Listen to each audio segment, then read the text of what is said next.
Hello, I'm Sean Tan here in my studio in Brunswick in Melbourne, talking to you about the latest project that I've been working on called Rules of Summer. It's a picture book.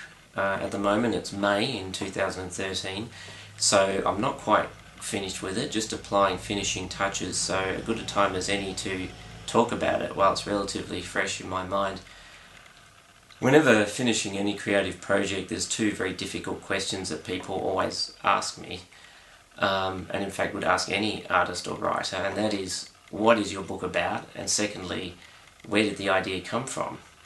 As to the first question, it becomes increasingly difficult to answer as you get more and more involved in a project, and the possible meanings of what you're doing start to expand inward and outward.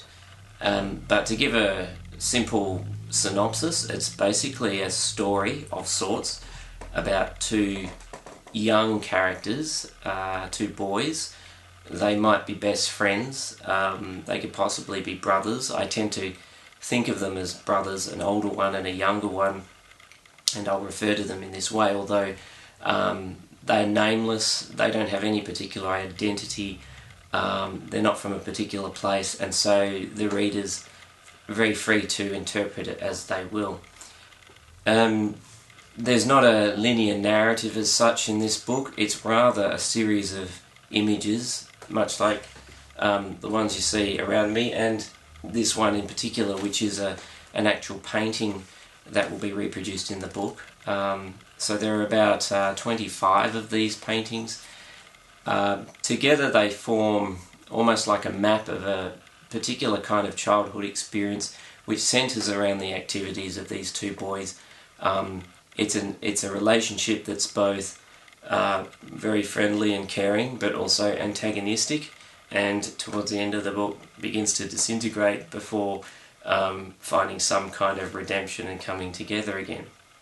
In between, we're kind of left with a bit of a puzzle as to what is exactly happening, and this is something that I find especially appealing as a creator, is mysterious imagery, stories where you get a sense of what's going on, but it's not entirely clear, and your imagination is fairly free to construct the details.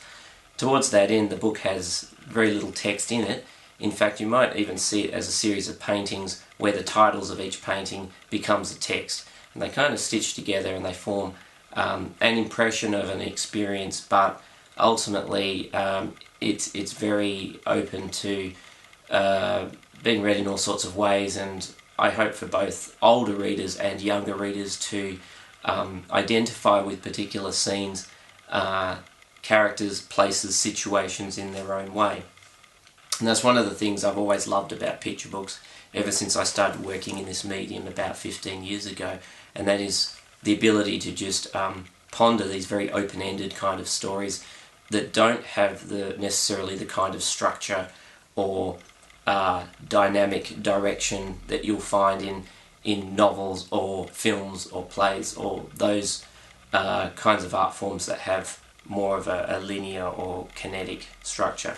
This is the sort of book that you could open it on any page and spend 5 minutes or an hour pondering the image, close the book, and that would be a sufficient experience. So the second question to answer is, where do the ideas for such a book come from? Again, this is a very difficult question to answer because there's no one single idea. I wish there was, and there was a nice story I could tell, but it really comes about through an accumulation of different bits and pieces over time.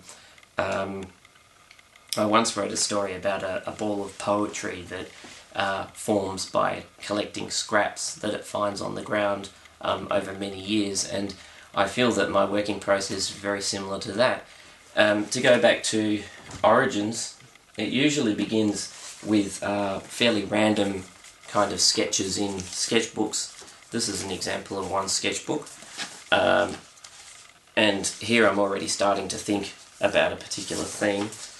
But the images don't necessarily have much in common, and the act of drawing and doodling is very much a very free, liberating process of wandering around with a pencil in my hand, not worrying about meaning or content or continuity of any of those problems that usually come later when developing a project, but just spooling out random ideas, almost like free association or daydreaming. And now occasionally some of those ideas start to have things in common, and I noticed in a lot of my sketches I would have two characters. Sometimes they'd be adults and sometimes they'd be children, but they'd always be close to each other and interacting with some quite peculiar situation.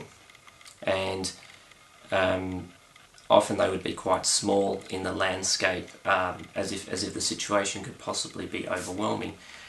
And this is something that's maybe to do with personal experience. It might be to do with memories, or just a stylistic thing. I'm just attracted to this sort of imagery for reasons that I can't explain.